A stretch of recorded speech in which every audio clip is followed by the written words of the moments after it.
ጤና ይስጥልኝ የተከበራችሁ ተመልካቾቻችን ይህ .com ቲቪ ሾው ነው። እንደተለመደው ቴክኖሎጂ ነክ የሆኑ ጉዳዮችን ወደ እናንተ እናደርሳለን።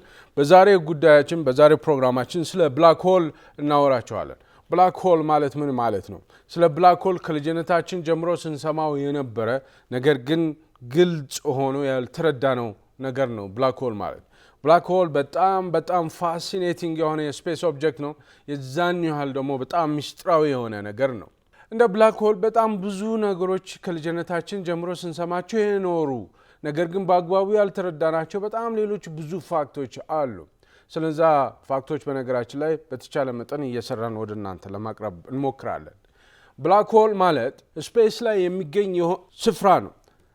ይሄ ስፍራ እጅግ በጣም ከፍተኛ የሆነ የግራቪቴሽናል ፎርስ ወይም ደግሞ የከፍተኛ የሆነ የስበት ኃይል በመኖሩ ላይት እንኳን ብርሃን እንኳን እስኬፕ ማድረግ አይችልም።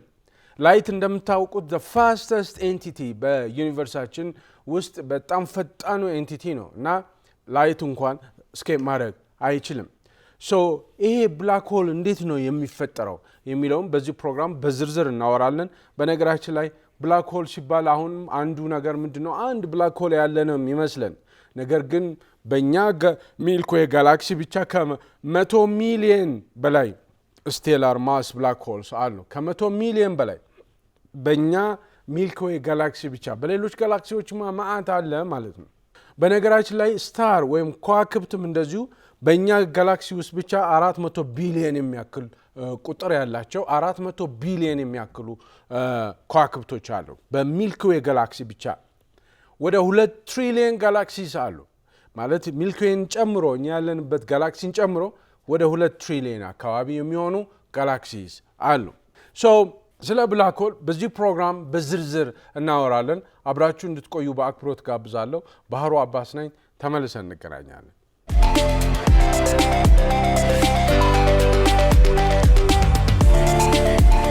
ተመልሰናል። የተከበራችሁ ተመልካቾቻችን መግቢያ ላይ እንደገለጽኩላችሁ ስለ ብላክ ሆል እናወራለን ብያችሁ ነበረ። እስቲ አስቡት፣ እስቲ ኢማጂን ይሄ ሰማይ ላይ ክሊር የሆነ ሰማይ ቀና ብላችሁ ስታዩ ከዋክብቶች እናያለን አይደለ? ከዋክብቶች ብልጭ የሚሉ ከዋክብቶች አሉ ከርቀት ሆኖ የምናያቸው ማለት ነው። እዚህ አካባቢ እዚህ ስፔስ አካባቢ እነዚህን ከዋክብቶችም ሌሎች ስፔስ ኦብጀክቶችም ያሉበት አካባቢ በጣም ከፍተኛ የስበት ኃይል የሚገኝበት አካባቢ አለ። ይሄ አካባቢ ሳይንቲስቶች ብላክ ሆል ይሉታል። መግቢያ ላይ እንደገለጽኩላችሁ ከልጅነታችን ጀምሮ ስንሰማው የነበረው ነገር ግን በደንብ ክሊርሊ አንደርስታንድ ያላረግነው ነገር ነው። ስለ ብላክ ሆል አንደርስታንድ ለማድረግ ስለ ብላክ ሆል ለመረዳት መጀመሪያ ግራቪቲ ማለት ምን ማለት ነው ከሱ መነሳት ያለብን ይመስለኛል። ግራቪቲ ማለት ምን ማለት ነው? ግራቪቲ ማለት በአጠቃላይ ዩኒቨርሳችን ውስጥ ያለ ነገር በሙሉ ኢን ኦርደር ስርዓት እንዲይዝ ማድረግ የሚያስችል ኢንቪዚብል የሆነው ፎርስ ነው። ግራቪቲ ማለት የሆነ ግሉ ነው። የሆነ ዩኒቨርሳችን ከስርዓት እንዲኖረው ሁሉ ነገር ኦርደር እንዲኖር አጣብቆ የሚይዝ ማለት ነው። አንድ ሰው ሲዘል ተመልሶ ወደ መጣበት ወደ ዘለለበት ይመለሳል። ፍሎት አያደርግም ወይም ደግሞ ተንሳፎ ድሪፍት አድርጎ አይጠፋም። ወደ ተነሳበት ወይም ወደ ዘለለበት ከራሱ ግራቪቲው መልሶ ጎትቶ ያስቀምጠዋል። ግራቪቲ ማለት የሆነ ፑሊንግ ፎርስ ነው። ማንኛውም ነገር ወደ ራሱ ፑል ተደርጎ የሚጎትት ኃይል ማለት ነው። ለምሳሌ ኢማጂን የሆነ አንሶላ የቤድ ሺት አንሶላ አላር አንሶላውን በአራት ማዕዘን በጣም ወጥረን እንሰራውና ከዛ የሆነች ትንሽ ድንጋይ እናስቀምጥበት። ትንሽ ድንጋይ መሃል ላይ እናስቀምጥበት። ትንሽ ድንጋይ ስናስቀምጥ ሺቱ ወይም አንሶላው ቤንድ ያደርጋል፣ ስርጉድ ይላል። የድንጋዩ የዛች ትንሽ ድንጋይ ግራቪቲ ነው ቤንድ እንዲያደርግ የሚያደርገው። የሆነች ትንሽም ብትሆን ከርቭ ይሰራል። እዛ አካባቢ ስፔሱን ራፕ ያደርገዋል ማለት ከርቭ ይሰራል። ሌላ ትልቅ ድንጋይ አምጥታችሁ ብታስቀምጡበት ያ ውጥር ያለ አንሶላ ላይ ተለቅ ያለ ድንጋይ ስታደርጉ ግራቪቲው በኃይል ቤንድ ያደርገዋል። ሺቱን ወይም አንሶላውን ቤንድ ያደርገዋል። የሆነ ከርቬቸር ይፈጠራል። ኦኬ ምን ማለት ነው? አንድ ነገር ሄቪ በሆነ ቁጥር ክብደቱ በጨመረ ቁጥር የግራቪቲ የስበት ኃይሉም በዛን ያህል ስትሮንግ የሆነ ይሄዳል ማለት ነው። so the heavier the object the stronger the pull ማለት ነው፣ የሚጎትተው ኃይል ማለት ነው። ግራቪቲ እንደዚህ ነው የሚሰራው። ኦኬ ሶ ይሄ ከርቬቸር አካባቢ አንሶላው ላይ ከርቭ ሰራ። እዛ ከርቬቸር አካባቢ ያሉ ትንንሽ ነገሮች ጠጠሮች ቢኖሩ እነዛ ጠጠሮች ወደ ከርቬቸር ውስጥ ተሽኳለው ኩልል ብሎ ይገባሉ፣ ወደ ውስጥ ይገባሉ። ኦኬ ሶ ግራቪቲ እንደዚህ ነው። ነገር ግን እስቲ በጣም ሂውጅ የሆነ ነገር እጅግ በጣም ግዙፍ የሆነ ነገር ብትወስዱ ምን ያህል ስትሮንግ የሆነ የስበት ኃይል ሊኖር እንደሚችል፣ የሚጎትት ኃይል ፑሊንግ ፎርስ ሊኖር እንደሚችል መገመት ይቻላል። ነገር ግን ትልቅ ነገርን እኔ እስቲ ግዙፍ የሆነ ነገር እኔ እንደ ድንጋዩ አይነት ሳይሆን እጅግ በጣም የገዘፈ ነገር፣ ለምሳሌ ከዋክብቶችን እንያቸው። ከዋክብት ወይም ኮከብ የሚባለው ማታ ላይ ወይም ደግሞ የሆነ ሰዓት ላይ ክሊር የሆነ ሰማይ ላይ ቀና ብላችሁ ስታዩ ከርቀት በጣም ብልጭ ብልጭ የሚሉ በጣም ስፓርክል የሚያደርጉ የሚያማምሩ ከዋክብቶች እናያለን አይደለ? እነዚህ ከዋክብቶች እንደምታዩት አይነት ትንንሽ ነገሮች አይደሉም። ማሲቭ ናቸው፣ በጣም ግዙፍ ናቸው። ማሲቭ በኃይል ግዙፍ ነገሮች ናቸው ኮከቦች። ከዛ ነው የሚነሳው ሁሉ ነገር። የኮከቦቹ ሄቪ መሆን ነው ብላክ ሆል እንዲፈጠር የሚያደርገው እናየዋለን። በአጠቃላይ ግን ስታር ማለት ኮከብ ማለት አንድ እሳት የለበሰ እሳት የጎረሰ ኳስ ማለት ነው። በርኒንግ ቦል ኦፍ ጋዝ ማለት ነው። እንደ ኳስ የሚመስሉ ሁሉ ነገራቸው እሳት የሆነ በጣም በጣም በርን የሚያደርጉ ነገሮች ናቸው ኮከቦች ማለት ነው። በጣም ግዙፍ ናቸው። የተከበራችሁ ተመልካቾቻችን ኮከቦች እነዛ ብልጭ ብልጭ የሚሉት ማለት ነው። ለምሳሌ ፀሐይን እንውሰድ። ፀሐይ ኮከብ ናት አይደለ? ፀሐይ በጣም ግዙፍ ናት። እጅግ በጣም በጣም ግዙፍ ናት ፀሐይ በጣም ሞቃታማ ናት። ከፍተኛ ብርሃን ነው የምታወጣው። ከፍተኛ የሆነ ሙቀት ነው የምታወጣው። ኮከቦች በዚህ ባህሪያቸው ይታወቃሉ። ፀሐይ ምን ያህል ስታር አንድ ኮከብ ምን ያህል ግዙፍ እንደሆነ ለማወቅ ፀሐይ ምን ያህል ግዙፍ እንደሆነች ማየት በጣም ግልጽ ያደርገዋል። ለምሳሌ መሬት አለች። ኦኬ መሬት አለች፣ እኛ የምንኖርበት መሬት አለ። ፀሐይን እንደ ሳፋ ብትወስዱ፣ ሳፋ ማለት እንደዚህ ሳፋ ውሃ ማጠቢያ ሳፋ ብትወስዱ፣ ፀሐይ ከሚሊየን በላይ የሚሆኑ መሬቶችን ከአንድ ሚሊየን በላይ የሚሆኑ መሬቶችን መያዝ ትችላለች ፀሐይ። ካን ዩ ኢማጂን ምን ያህል ማሲቭ እንደሆነች ፀሐይ። በጣም ግዙፍ ናት ፀሐይ። ከአንድ ሚሊየን በላይ የሚሆኑ መሬቶችን እቺ እኛ የምንኖርባት ምድርን እንደ ፊት ማድረግ ይችላሉ። ፀሐይ ላይ ፊት ማድረግ ይችላሉ። ወይም ደግሞ እንዲሁ በኪሎግራም ካልነገርከን ካላችሁኝ አንድ በ30 ዜሮዎች ሲከበብ ማለት አንድ ከዛ 30 ዜሮዎች ኪሎግራም ክሬዚ በጣም ግዙፍ ናት። ዩሲ ሶ አንድ ፀሐይ የዚህን ያህል ግዙፍ የሆነች ከሆነ አንድ ኮከብ ከዋክብት ሰማይ ላይ እንደዛ ብሊንክ የሚያደርጉ ስፓርክል የሚያደርጉ ብልጭ ብልጭ የሚሉ ምናምን በጣም ቢዩቲፉል የሚመስሉት አንዷ ኮከብ የፀሐይን 20 እና 30 ጊዜ በላይ ማስ ያላቸው ናቸው። እጅግ በጣም ግዙፍ ናቸው። የተከበራቸው ተመልካቾች እጅግ በጣም ግዙፍ ናቸው። ምክንያቱም ግዝፈታቸው ነው አሁንም they are big ምላችሁ ወይም ካሁን በኋላ ምላችሁ የሁሉ ነገር መጀመሪያው ቢግ መሆናቸው ነው ስለ ብላክ ሆል ስናወራ። and አንድ ኮከብ እንዳልኳችሁ እሳት የለበሰ ነው፣ እሳት የጎረሰ ነው። ይሄ ቦል ኦፍ ጋዝ ነው በቃ። and በውስጡ ከፍተኛ የሆነ ሂት ያመነጫል። አንድ ኮከብ ልክ እንደ ፀሐይ ከፍተኛ የሆነ ሂት ከፍተኛ የሆነ ሙቀት ያመርታል በኒውክሊየር ሪአክሽን አማካይነት። ኒውክሊየር ሪአክሽን ማለት አተሞች እርስ በርሳቸው ስማሽ ሲደራረጉ ኢሜንስ የሆነ ኢነርጂ ይለቃሉ። በዛ ምክንያት አንድ ስታር ምን ይሆናል? ከፍተኛ የሆነ ሂት ከፍተኛ የሆነ ሙቀት ያመርታል፣ ኢነርጂ ያመርታል። በጣም ትሪመንደስ የሆነ ኢነርጂ ማለት ነው። ይሄ ኢነርጂ ይሄ ሙቀት የሚያመርተው ስታሩ በጣም ግዙፍ ነው ብያቸዋለሁ። የፀሐይን 20 እና 30 እጥፍ የሚሆን ግዝፈት ያላቸው ከፍተኛ ሂት ሲያመነጩ ምን ይሆናል? ፓፍድ አፕ ይሆናሉ ማለት በጣም ይነፋሉ፣ ብድግ ይላሉ ማለት ነው። ራሳቸው ከፍ ያደርጉታል። ለምንድነው ከፍ የሚያደርጉት? በጣም ግዙፍ ከመሆናቸው የተነሳ ከፍተኛ የሆነ ግራቪቴሽናል ፎርስ አለ፣ የሚጎትታቸው ፑሊንግ ፎርስ አለ። ያንን ፑሊንግ ፎርስ ማች ያደርጉታል፣ ባላንስ ያደርጉታል።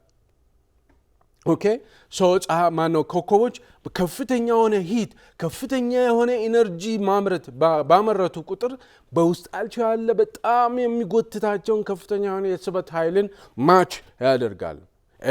ይሄ ባላንስ እስከተጠበቀ ድረስ እድሜ ልክ ለቢሊየን ዓመታት ከዋክብት እያንጸባረቁ በህይወት ይዘልቃሉ ማለት ነው።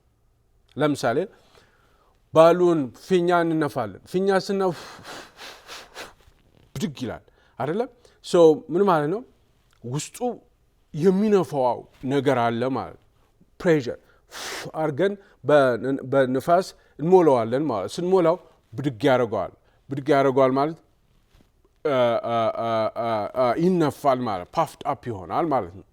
ልክ የዛን ያህል እጃችሁ ጋር ትንሽ ለቀቅ ስታረጉት በጣም የሚጎትት ኃይል አለው እያለ ሊጎትትና ዲፍሌት ሊያደርገው ባሉኑን ፊኛውን ሊያስተነፍሰው የሚሞክር ኃይል አለ።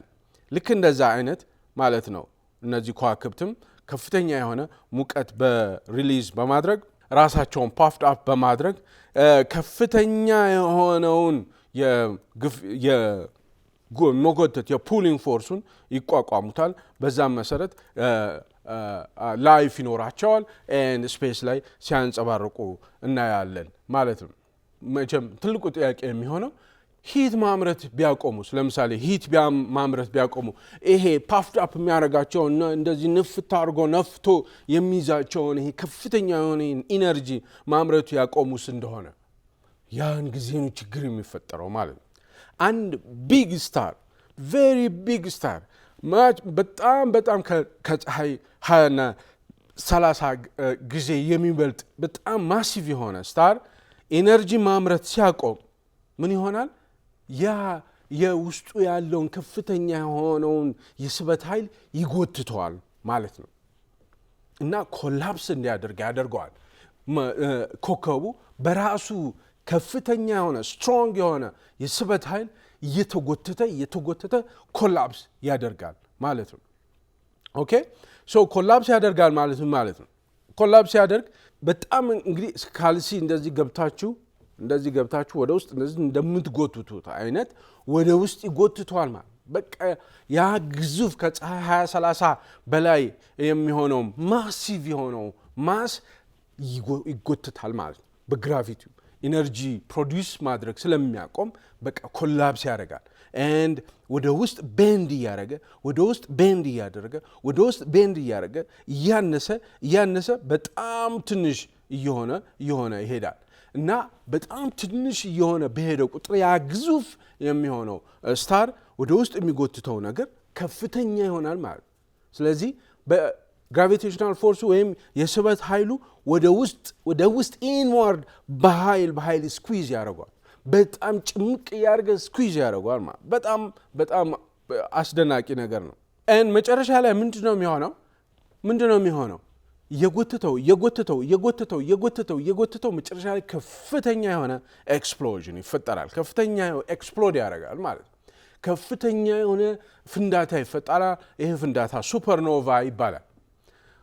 ሱፐርኖቫ ማለት ከፍተኛ የሆነ ፍንዳታ ማለት ነው። አንድ ቢግ ስታር በህይወት እያለ የነበረ እና ኮላፕስ አድርጎ መጨረሻ ላይ እየተጎተተ ከፍተኛ የሆነ ድምጽ ያወጣል፣ ፍንዳታ ያወጣል። ያ ፍንዳታ ሱፐርኖቫ ይባላል። ይሄ ሱፐርኖቫ የሚፈጥረው ብልጭታ ይሄ ሱፐርኖቫ የሚፈጥረው ብርሃን ማለት ነው በሚፈነዳበት ጊዜ the entire galaxy ለተወሰነ ጊዜ ብልጭ ይላል ማለት ግሎ ያደርጋል ሙሉ ጋላክሲው ማለት ያ ብላክ ሆል የተፈጠረበት ጋላክሲ ሚልክዌይ ከሆነ ሚልክዌይ ሌሎች ጋላክሲዎች ከሆኑ ሌሎች ጋላክሲዎች ላይ በዚህ አይነት መልኩ ከፍተኛ የሆነ ፍንዳታ ይፈጠራል። ነገር ግን after the explosion ሱፐርኖቫ ራሱ ከተፈጠረ በኋላ ኤክስፕሎድ ካደረገም በኋላ በቃ ይጠፋል ማለት አይደለም። ስፔስ ላይ አሁንም ያ የቀረው የዋናው ኮሩ የስታሩ የኮከቡ ዋናው ኮሩ ማለት ዋናው ቦዲው ማለት ነው ሌላኛው ብትንትን ብሎ በሱፐርኖቫ ይፈነዳል። ሌላው ውስጡ የቀረው ዋናው ኮሩ ደግሞ አሁንም በግራቪቲ ይጎተታል። ልክ ምን ማለት መሰላችሁ? አንድ ቢልዲንግ ትልቅ ቢልዲንግ አይታችሁ ከሆነ ትልቅ ህንጻ ከስር መሰረቱ በቦምብ ስትመቱት ምንድነው የሚያደርግ? ዘጭ ብሎ ይወድቃል አይደለ? ዘጭ ብሎ ሲወድቅ ምድር ስላለች ራብል ይታያል። እዛ ጋር ስብርባሪዎቹ ኩፍ ብሎ ልታዩ ትችላላችሁ። ይሄኛው ግን ዘጭ ብሎ ከወደቀም በኋላ ይሄ ቢግ ስታር አሁንም ያ ራብል ያ የቀረው አካሉ ወደ ውስጥ ይጎተታል። ወደ ውስጥ በኃይል ይጎተታል። ኤንድ በጣም ዴንስ በሆነ ቁጥር በጣም ጥቅጥቅ ባለ ቁጥር ግራቪቴሽናል ፎርሱ በጣም እያደገ ኢንክሬዲብሊ በጣም እያደገ ይሄዳል። የስበት ኃይሉ በጣም ፓወርፉል እየሆነ ነው የሚሄደው። ለምሳሌ አንድ ትራስ ጨርቅ አለ። አንድ ትራስ ጨርቅ ለአንድ ትራስ ነው የተፈጠረው አይደል? ትራስ ጨርቁ ትራስ ጨርቅ ውስጥ ታስገቡታላችሁ። አንድ ትራስ ጨርቅ 30 ትራሶችን አንድ ትራስ ጨርቅ ላይ ያስገቡ። በኃይል ነው የሚጠቀጠቀው ማለት በጣም ይጠቀጠቃል። በጣም ዴንስ እየሆነ ይሄዳል። ዴንስ በሆነ ቁጥር በጣም በተጠቀጠቀ ቁጥር የስበት ኃይሉ የዛን ያህል ኢንክሬዲብሊ በጣም ስትሮንግ እየሆነ ይሄዳል። ምንድነው የሚሆነው? ኤክስፕሎድ ካደረገ በኋላ የዋናው አካሉ ነው ይሄ የውጭ አካሉ ነው ኤክስፕሎድ አድርጎ ተበታትኖ ብልጭ የሚል መላው ጋላክሲውን በአንድ ጊዜ ብርሃን የሚፈነጥቀው። ከዛ በኋላ ኮሩ እየተጎተተ ሄዶ መጨረሻ ላይ አንድ በጣም የሚያስደንቅ በጣም ሚስቲሪየስ የሆነ እጅግ በጣም ለሰው ልጅ በጣም አስደናቂ የሆነ ክስተት ይፈጠራል። አንድ ዳርክ ኦብጀክት ስፔስ ላይ ይፈጠራል። እሱም ብላክ ሆል ይባላል። በርዝ ኦፍ ብላክ ሆል በዚህ አይነት መልኩ ይፈጠራል። በርዝ ኦፍ ብላክ ሆል ወይም የብላክ ሆል ፎርም የሚደረገው በእንዲህ አይነት መልኩ ነው። አንድ ኮከብ 20 እና 30 ጊዜ ከፀሐይ የሚበልጥ በማሱ ኮላፕስ በሚያደርግበት ጊዜ ኮላፕስ አድርጎ ከፍተኛ የስበት ኃይል አማካይነት ኮላፕስ እያደረገ ይፈነዳል፣ ኤክስፕሎድ ያደርጋል። ሱፐርኖቫ የሚባል ነገር ይፈጠራል። ከሱፐርኖቫ በኋላ አሁንም ኢት ኪፕስ በቃ ጌቲንግ ስሞለር ኤንድ ስሞለር ዴንስ እየሆነ ይሄዳል። ኤንድ መጨረሻ ላይ እዛ አካባቢ ብላክ ሆል ይፈጠራል። ስፔስ ማለት ነው። ለምሳሌ አንድ ማውንቴን ተራራ እንውሰድ። ያንን ተራራ ከዋክብቶች አሉት፣ ዛፎች አሉት፣ አቀበቶች አሉት፣ ምን አለው? ሁሉም ነገር አለው። አንድ ተራራ ያንን ተራራ አንስታችሁ ኢማጂን ያንን ተራራ አንስታችሁ የሆነች ሻይ ብርጭቆ ውስጥ መክተት ማለት ነው። እንደዛ ነው የሚጎትተው። ካን ዩ ኢማጂን አንድ ትልቅ ተራራ ራስ ዳሸን ተራራ ነው በሉት። ያንን ራስ ዳሸን ተራራ የሚያክል ነገር አንድ ሻይ የምንጠጣበት ብርጭቆ ውስጥ ይጠቀጥቀዋል ማለት። የዛን ያህል ነው ግራቪቴሽናል ፎርስ። በምሳሌ እንደው እንየው ቢባል ማለት አንቢሊቨብል የሆነ እጅግ በጣም ስትሮንግ የሆነ ስበት ነው ያለው ማለት ነው። እና በዚህ ስበት አማካኝነት እንግዲህ የስበት ኃይሉ ምን ያህል እንደሆነ መረዳት ትችላላችሁ። ምንም ነገር እዛ ስበት አካባቢ የደረሰ ማንኛውም ነገር አያመልጥም። ኢቭን ብርሃን እንኳን አያመልጥም ማለት። ሳውንድ ዌቭ ብትሉ እዛ አካባቢ ያሉ የተለያዩ የስፔስ ኦብጀክቶች እየሳብ እየጎተተ ያስገባል። ብርሃን እንኳን the fastest entity እጅግ በጣም ፈጣኑ ዩኒቨርስ ላይ ያለ ኤንቲቲ እንኳን ብርሃን ቤንድ ነው የሚያደርገው፣ ሰብስቦ ያስገባዋል ማለት ነው። ብላክ ሆል ማለት በዚህ አይነት መልኩ ይፈጠራል ማለት ነው። አንድ የሆነ ዌር ፑል የሚባል አለ። ባህር ላይ የቀዘፋችሁ እያለ ባህሩ ድንገት የሚሽከረከራ ዌር ፑል ይፈጠራል። ከፍተኛ የሆነ ሲሽከረከር አካባቢው ያለውን ነገር በሙሉ እየጠቀለለ ነው የሚያስገባው። ላይት እንኳን ስኬፕ ማድረግ አይችልም ማለት ነው። እንዴት ነው ታዲያ ብላክ ሆል ኤግዚስት የሚያደርገው? ምክንያቱም ምንም አይነት ብርሃን ከዛ አካባቢ አይፈነጥቅም። ምንም አይነት ነገር ማንኛውም ነገር ኢቭን ብርሃን እንኳን ተጎትቶ ይገባል። ስለዚህ ብላክ ሆል የተባለበት ብላክ ሆል እንዴት ኤግዚስት ማድረጉ ታወቀ የሚል ጥያቄ ጭንቅላታችሁ ውስጥ ሊመጣ ይችላል። እሱን ጥያቄ እንመልሳለን። ለምንድን ነው ብላክ የተባለው? በመጀመሪያ ደረጃ ብላክ የተባለው ግልጽ ነው። ኮምፕሊትሊ ዳርክ ነው። ያ አካባቢ ኮምፕሊትሊ ዳርክ ነው። አብዞርብ ማንኛውም ነገር አብዞርብ ያደርጋል። ማንኛውም ነገር አብዞርብ ሲያደርግ ሰብስቦ ጠቅልሎ ሲያስገባ ያ ጠቅልሎ የሚያስገባው ነገር ምንም አይነት ላይት ኤሚት አያደርግም። ምንም አይነት ግሎ የለም። ሰው ብላክ ነው፣ በቃ ዳርክ ብላክ ማለት ነው። ኢማጂን ቤታችሁ ወይ መኝታ ቤታችሁን ጥቁር ቀለም ቀብታችሁ ማታ ላይ መብራት ስታጠፉ አይነት ማለት ነው። ፒች ብላክ ይሆናል እና ብላክ የተባለበት ምክንያት ምንም አይነት ብርሃን ስላሌለ ነው። ሆል የሚል ደግሞ ብላክ ሆል ደግሞ ጉድጓድ ነው። በቃ ቦተምለስ ፒት ነው። ምንም ማለቂያ መጨረሻ የሌለው ነገር ነው። የገባ ነገር ተመልሶ ስለማይወጣ ብላክ ሆል ይባላል። ነገር ግን ብላክ ሆል ሲባል እዛ አካባቢ ያለ ስፔስ ላይ ያለን ነገር ሁሉ እየጠቀለለ ያስገባል ማለት አይደለም። ሁሉንም ነገር አይደለም። ኦኬ። ምክንያቱም ዲስታንስ የሚባል ነገር አለ። አት ሰርቴን ዲስታንስ የሆነ ዲስታንስ ላይ ስትሆኑ ነው ጠቅልሎ የሚያስገባችሁ። ከዛ ውጭ ግን የሆነ ዲስታንስ ላይ ከሆናችሁ ከርቀት ኢፌክቱን ልታዩ ትችላላችሁ እንጂ ሁሉንም ነገር ስፔስ ላይ ጠቅልሎ አያስገባል። ለምሳሌ ማግኔት ቢኖራችሁ ማግኔቱ አካባቢ ያሉ ፔፐር ክሊፖች ወይም ትንንሽ ቀጫጭን ሽቦች ሊሰበስብ ይችላል እንጂ አክሮስ ዘ ሩም ያለውን ፔፐር ክሊፕ ወይም ደግሞ መርፌ ነገር ሰብስቦ አያመጣም። ዲስታንስ ማተር ያደርጋል ማለት ነው። ሶ ምን ያህል ነው ታዲያ ክሎዝ መሆን የሚቻለው? የዛ ብላክ ሆል አካባቢ የፀሐይን ያህል ግዝፈት ያለው አንድ ኮከብ ከሆነ የሚፈጠረው ብላክ ሆል ወይም ብላክ ሆል የሚባለው አካባቢ በማይል የሚቆጠር ስፋት ያለው ሊሆን ይችላል። በማይል የሚያህል ስፋት ያለው ሊሆን ይችላል። ኦኬ። ሶ ያ ከርቬቸር ቅድም እንዳልኳችሁ አንሶላው ላይ ትልቅ ድንጋይ ሲታረጉ የሆነ ከርቬቸር ይፈጠራል።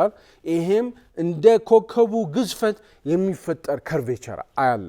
እዚህ አካባቢ እዚህ ዙሪያ አካባቢ ሲደርሱ ሰብስቦ ያስገባል እንጂ ስፔስ እጅግ በጣም ሰፊ ነገር ነው እንጂ ሁሉንም ነገር እየሰበሰበ ያስገባል ማለት እንደ ቫኪዩም ክሊነር የጎተተ ሳክ እያደረገ ያስገባል ማለት አይደለም።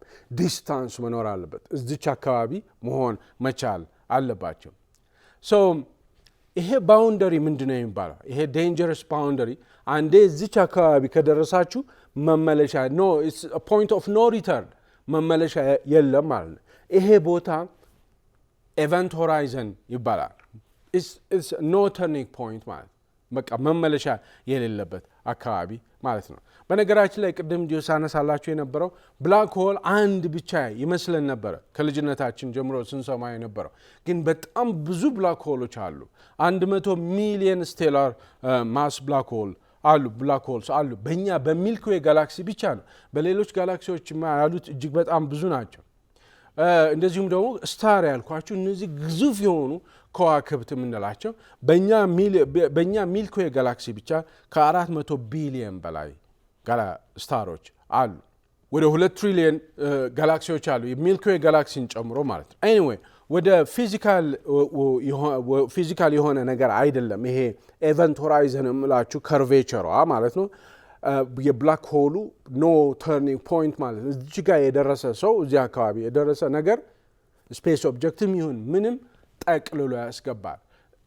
ኢንክሉዲንግ ላይት ማለት ነው። ብርሃንም ቢሆን ቤንድ ያደርጋል ማለት ነው። ለምሳሌ የሆነ ባህር እያቋረጣችሁ ያለ ባህሩ እንትን ያለው ጎርጅ ያለው እንበል፣ ጉድጓድ አለው፣ ወደ ጉድጓድ ውስጥ ይገባል እንበል። የፈለገ ዋናተኛ ብትሆኑ፣ የፈለገ መሳሪያ ቢኖራችሁ፣ የፈለገ ፓወርፉል የሆነ መቅዘፊያ ቢኖራችሁ ያቺ ፎል የምታደርጉባት ኤጁ ላይ ከደረሳችሁ ግራቪቲው ከፍተኛ ነው የሚሆነው። ስለዚህ ወደ ጉድጓድ ውስጥ ነው የሚያስገባችሁ። ልክ ኤግዛክትሊ እንደዛ አይነት ነገር ማለት ነው። አሁን እንግዲህ አንድ ነገር ለምሳሌ ሰው ብላችሁ ሰው እዛ ብላክ ሆል አካባቢ ቢደርስ ኤቨንት ሆራይዘኑ ጋር ቢደርስ ምን ይሆናል ብላችሁ ታስባላችሁ? በጣም ፋሲኔቲንግ ነው፣ ግን እጅግ በጣም ቴሪፋይንግ ነገር ነው። በጣም የሚያስደንቅ ነገር ነው። ግን እንደው የሰው ልጅ በእውነት እዛ አካባቢ ቢሆን ብላችሁ ስታስቡ እጅግ በጣም ከባድ ነው። ለምሳሌ እኔ እዛ ብላክ ሆል አካባቢ ብሆን ይሄ ኤቨንት ሆራይዘን የምላችሁ እዚህ ከርቬቸሩ ጋር ወይም ዙሪያው ብላክ ሆል የተፈጠረበት አካባቢ ብሆን መጀመሪያ ከእግሬ ጀምሮ ፊት ወደ ፊት ፈርስት ማለት ነው እግሬን አስቀድሜ ብናይ እንዴት ነው የምገባው ወደ ብላክ ሆል ውስጥ የምገባው በጣም ይለጥጠኛል ማለት ምንድነው በጣም እንደዚህ እንደ ሊጥ እንደዚህ ይለጥጠኛል ስፓጌቲፊኬሽን ይሉታል ሳይንቲስቶች እንደዚህ ይለጥጣል ልክ እንደ ማስቲካ ማለት ነው እንደ ማስቲካ እንደዚህ ይለጥጣቸዋል ማለት እንደዚህ ለጥጦ መጨረሻ ላይ ነው ብሬክዳውን ጋር ብጥስጥስ አድርጎ ሰብስቦ የሚያስገባው በእንደዛ መልኩ ነው የሚያስገባው ኦኬ ይሄ ሳይንቲስቶች ጆኪንግሊ ኢንፋክት ስፓጌቲፊኬሽን ይሉታል በጣም ኢሎንጌት ያደርጋቸዋል ማለት ነው ልክ እንደ ፓስታ ይለጠጣል ልክ እንደዛ ይለጥጣል ማለት ነው እዚህ ብላክ ሆል አካባቢ ሌላው በጣም የሚያስደንቀው ነገር ታይም ኮንሰፕት ኦፍ ታይም ራሱ በጣም ያስደንቃል እዚህ ብላክ ሆል አካባቢ ታይም በጣም ስሎ ይሆናል በጣም ስሎ ዳውን ያደርጋል በጣም ድራማቲካሊ ስሎ ዳውን ያደርጋል ለምሳሌ ቱ ሰምዋን ከርቀት ሆኖ አንድ ሰው እኔ ስገባ ቢያይ ወደ ብላክ ሆሉ ስገባ ቢያይ በጣም ስሎ ነው መሆንበት ማለት እዛ አካባቢ ብላክ ሆሉ አካባቢ ከርቀት እናንተ ያያችሁ ነው እንበል እኔ ብላክ ሆል ኤቨንት ሆራይዘን ጋር ደርሼ እግሬ መጀመሪያ ጀምሮ የለጠጠ እንደ ማስቲካ ሲያስገባኝ ከርቀት እናንተ በጣም ዝግ ብሎ የሚያደርግ ነው የሚመስላችሁ ምክንያቱም ታይም የሚባለው እዛ ጋር ታይም ስፔስ የሚባለው የአንስታይን ቲዮሪ አልበርት አንስታይን ማለት ነው እዛ ጋር ሰማው የሆነ ነገር ይሆናል ማለት ነው ሶ እንደውም ፍሪዝ ያረኩሉ ይመስላችኋል ማለት ነው እኔ ግን እዛ ብላክ ሆል ውስጥ እየገባሁ ያለሁት እኔ ግን ምንም አዲስ ነገር የለውም ኤክሰፕት እዛ ጋር ያለው የስበት ኃይል እጅግ በጣም ከፍተኛ ከመሆኑ የተነሳ እኔን እንደ ማስቲካ እየለጠጠ ያስገባኝ እንደሆነ እንጂ ከታይም ጋር በተያያዘ ከጊዜ ጋር በተያያዘ ያው ነው ይልቅ ዞር ብዬ ማየት የምችል ቢሆን ሌላኛው ዓለም ነው የቀረው ዓለም ነው ስፔድ አፕ ያደረገ የሚሄድ የሚመስለው እየፈጠነ ያለ የሚመስለው ሌላኛው ዓለም ነው እንጂ ለኔ ምንም አይነት አዲስ ነገር የለም ማለት ነው እንግዲህ ምንድነው አሁን የብላክ ሆሉ ያን ነገር ታይም ማነው ላይትን ጨምሮ ማንኛውም ነገር እየሰበሰበ እየጎተተ የሚያስገባው ያ ብላክ ሆል የሚባለው ነገር ምንድነው ውስጡ ሴንተሩ ማዕከላዊ የሆነው ነገሩ ምንድነው ሲንጉላሪቲ ይሉታል ይሄ ሲንጉላሪቲ የሚባለው ነገር ምንድነው ኦኬ ምንድነው ያ ጎትቶ ኤቭሪቲንግ በጣም ዴንስ በሆነ መልኩ እስኪሆን ድረስ በጣም የጎትተ ካስገባ በኋላ መሃሉ ያ ቦተምለስ ፒት የሚመስለው ሆሉ መጨረሻ ላይ ምንድነው ሲባል ሲንጉላሪቲ ብለው ስም ከማውጣት የዘለለ ምን እንደሆነ አንደርስታንድ አላረጉም ሳይንቲስቶች ማለት ነው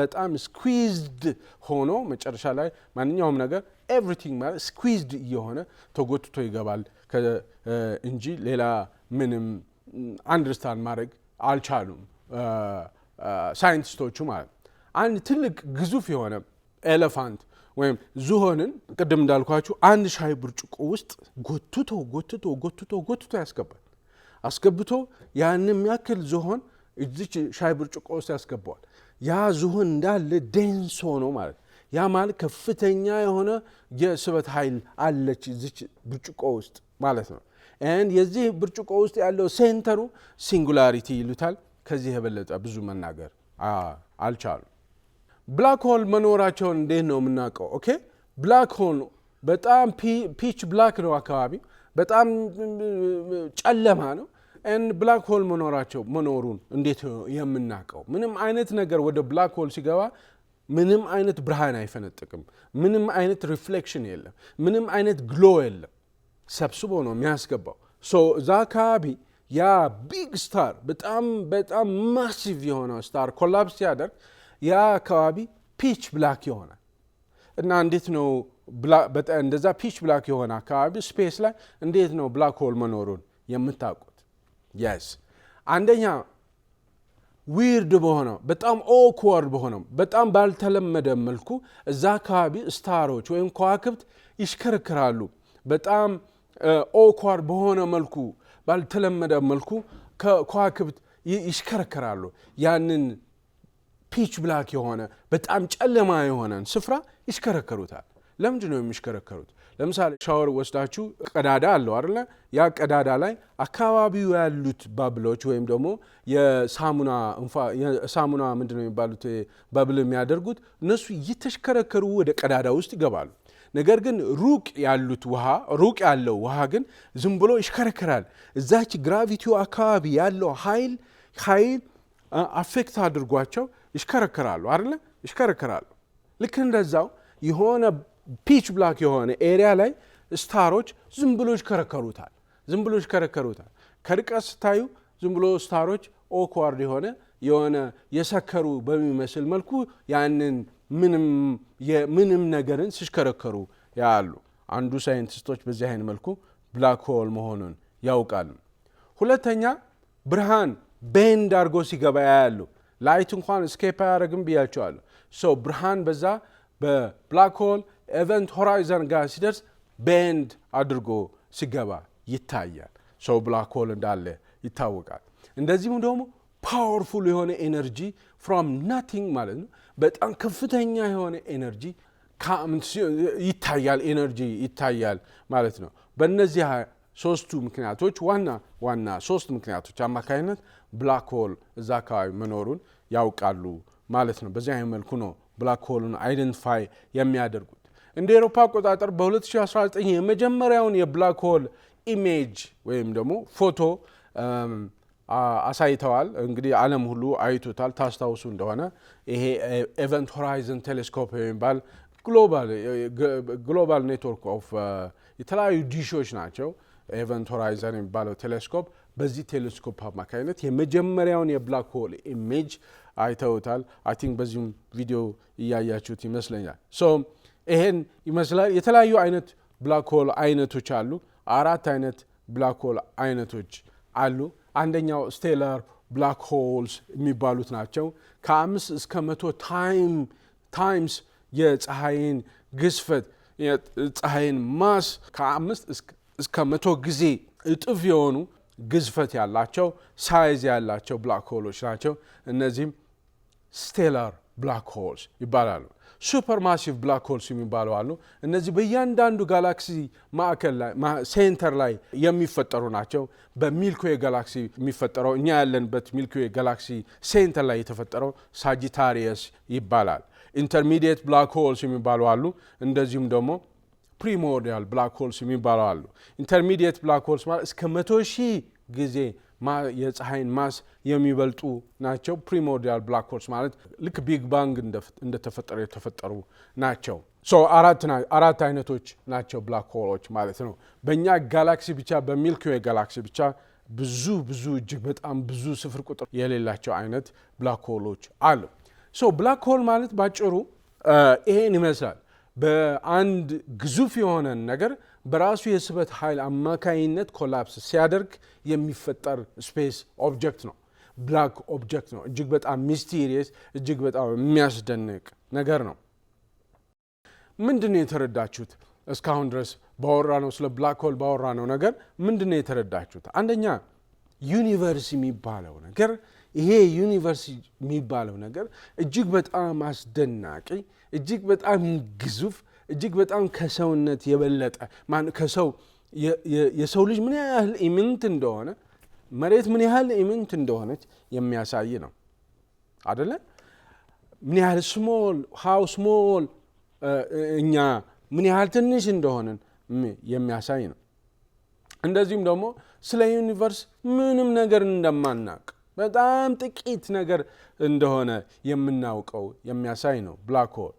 ብላክ ሆል ማለት ባጭሩ ይሄን ይመስላል። ቢያንስ ከልጅነታችን ጀምሮ ስንሰማ የነበረና ግር ሲለኝ የነበረ ቁልጭ ያለ የሆነ አንድ ግንዛቤ ሳይኖረን ነው የኖርነው።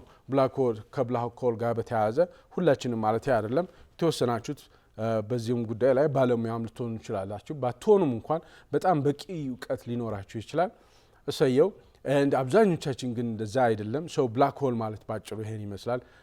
የተከበራችሁ ተመልካቾቻችን አብራችሁን ስለቆያችሁ እጅግ በጣም አድርጌ አመሰግናለሁ። በሚቀጥለው ሳምንት በሌላ ፕሮግራም ተመልሰን እንገናኛለን። እስከ ዛሬ ሳምንት መልካም ሳምንት